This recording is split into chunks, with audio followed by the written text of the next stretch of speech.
Hey, good morning, everybody. This is Ralph, and we are kicking off our first episode of my tarot podcast here on YouTube, calling it Ralph's Tarot Insights.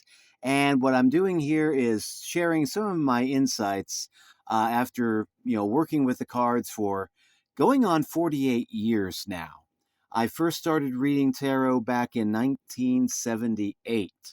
I got interested in it after seeing the James Bond movie, Live and Let Die. And if you've seen that movie, you know that Miss Solitaire, the tarot reader in that movie, had the most impressive tarot reading setup I have ever seen. Matter of fact, I've talked to a few other readers that have seen that movie, and they've said that their main ambition outside of serving their clients is to get a tarot reading set up like Miss Solitaire had. But I mean, yeah, that was kind of influential. And then when I was old enough to drive a car and drive myself to the bookstore, I got my first set of tarot cards and began working with it. So, yeah, I've been working with the cards for a very, very long time. Professionally, I've been doing this full time since 2011. And as kind of a hobby, been doing it since 78. So, yeah. So, anyway, we'll be sharing some of these insights in these videos and letting you know how I see the cards and giving you tips on how you can read the cards yourself. Because a lot of people think that they don't have the power, they don't have the expertise to be able to read tarot. I disagree. I think anybody with a burning desire to learn can learn. You don't have to be a psychic in order to learn the tarot. You just have to have a desire to learn, and everything will begin to fall into place in your own natural way. Now, with that being said, let's jump into our first card of the day, which is the Fool. And the Fool card, you notice the number 0 here. 0 stands for, I don't really want to say beginning. I want to say more or less the point before the beginning, eternity. And it can also be seen as the number of the soul before it takes birth, or the number of the soul about to take birth.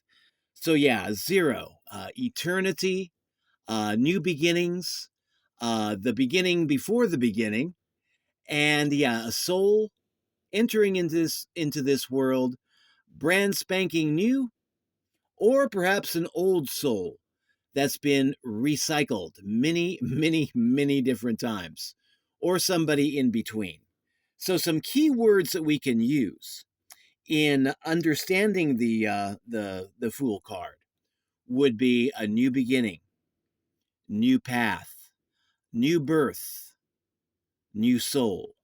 Those are key words that you can use in understanding the meaning of the tarot. And a lot of people think that before they can start reading tarot, they have to memorize many, many pages of book definitions and all that. And you don't really have to. You can just get started reading with a few key words and let your own intuition fill in the gaps. So now, let's do a deeper dive meaning into the Fool. The Fool here, some people, when they hear the name the Fool, they tend to think of a person who is stupid, person who doesn't know any better, somebody who is naive, and in some reading situations, those meanings can apply. But on a spiritual level, the Fool can stand for a seeker who is at the start of a great journey, the start of the hero's journey, in other words, the start of a new enterprise, the beginning of a project that they are very excited about, but they don't know everything about it yet. And this speaks to a truth that many people miss in life. A lot of people think that before you can start a business, for example, you have to be an expert in that business. And I used to think that too. But the Fool card can serve as a reminder You don't have to know everything before you get started. You just have to know enough to get started and then be willing to learn along the way. So, yeah, you don't have to be an expert. You can be kind of naive. You can know the basics and then just get started on that level. Know the basics, start to do the basics, get good at doing the basics, and then grow and expand from there. So, yeah, the Fool can actually stand for starting a new journey, starting a new business, starting a new adventure, maybe even going on vacation where you can start acting a little foolish.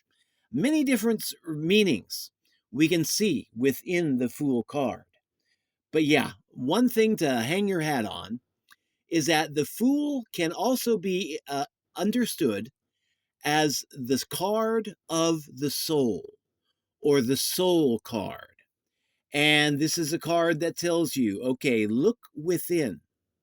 Look within to your own inner soul, your own inner Fool, and find the questions in there and the answers in there that you seek in the outer world.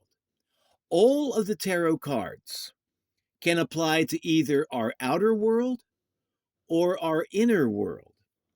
And I see this inner world connection most strongly, actually, within two cards, the Fool and the High Priestess. We'll get into the High Priestess later. But the Fool definitely stands for our inner core, our inner self, our inner soul. And you get in touch with that inner soul, you will begin to understand a great many things about yourself, your world, and your place in the world than what you previously did before. You know, a lot of people think that their outer world is out of their control, but there is a hermetic truth that our outer world is created as a manifestation of our inner state of being, our inner attitudes, our inner way of looking at life. And when we begin to pay attention to what our inner world is telling us, we can change it, we can shape it to a more desirable outcome, and that outcome will eventually begin to be reflected back to us in our outer world. So I know a lot of people that will, go to readings wanting to know, what the universe has in store for them, what the fates have in store for them, what the stars and the planets have in store for them. But the strongest people are those who go to the tarot or even just go deep into meditation to consult their inner guide, their inner self, to know what lies within them. And then once you know the power that lies within, you can use it to manifest whatever outcome you desire in your outer world. But it all starts from within. And that again applies back to the soul card, the Fool, number 0. Your connection to the outer world from your inner world, and indeed to all of creation. Okay, that wraps it up for this installment. We'll be back tomorrow with the Magician card. Till then, have a great day. And if you'd like to book readings, my wife and I do readings. I do them in English. My wife does them in Spanish. If you would like to book a reading or take advantage of our other fine offers, look for my link down below in the program description, ralphstarot.com/offers. And you'll see all of the stuff that we have available right there. So again, happy Friday. Happy Friday the 13th. Forgot to lead off with that. Yeah, this is a great day. I always look on Friday the 13th as a day of luck, a day of good fortune. And you know what happens? I usually get it. So that's the power of our inner world to shape our outer world. Happy Friday the 13th. Don't make this a day of bad luck and misfortune. Make this a day of prosperity and abundance. All right. Have a good one. Ralph signing out. Bye-bye.